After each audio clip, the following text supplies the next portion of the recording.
বাথরুমের সুবিধা এখন উপরে বসে করে দেবো, কিন্তু ওসব জায়গায় গিয়ে যাবে। তুই আমার কাছে আমার মনে হচ্ছে না তুমি আমাকে গেছো, গেলে তুমি দুবার বলতে না আমাকে যাওয়ার ব্যাপারটা খারাপ। একবার গেছি কবে? পুজোর সময়? পুজোর টাইম? পুজোর আগে। পুজোর আগে তো একটু ভিড় ছিল এই জন্য, এখন বরফ ফেরা মাঝে টাইমটা হয়ে যাবে, দেওয়াটা ভালো করা যাবে। কোন রুমে যাবো? কোনটা রুম? গেছো আর ছিল না, মানে আমি তোমাকে চিনি, আমার কাস্টমার কোনোদিন আমি চিনতে পারবো না, এটা বিশ্বাস হয় না। তাহলে চলো গিয়ে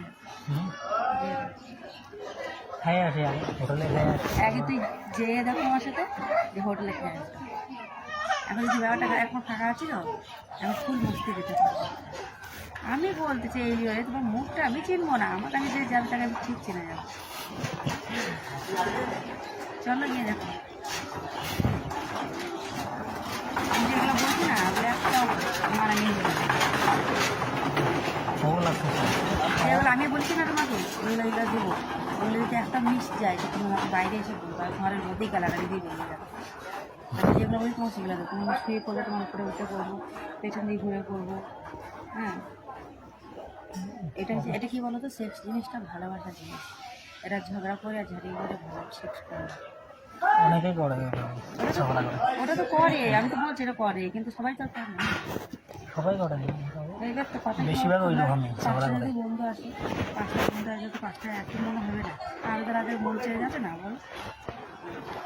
বেশিরভাগ ওই রকমই করে ঝগড়া করে। 10টা মেয়েটারে 10টা মেয়েগুলো একই মন নেই, কেউ কেউ করে সবারই কি একই ব্যবহার আছে না, যার যার কাছে সবাই ওই রকম খারাপ ব্যবহার করছে, ভালো আমি বলছি তো পরে কাস্টমার এসে বলে তো যে এরা এই করে এই করে, যা সবাই তো আর এক না, আমি সেগুলো সবই করবো। তোর নাম্বারটা দাও। হ্যাঁ ভেবে দেবো, তুমি চলো নাম্বারে শিওর। সত্যি দুইটা মেয়ে ঠকাইছে, ওই রকম করে দুইটা মেয়ে ঠকাইছে আমার। যে দেখো তুমি নাম্বার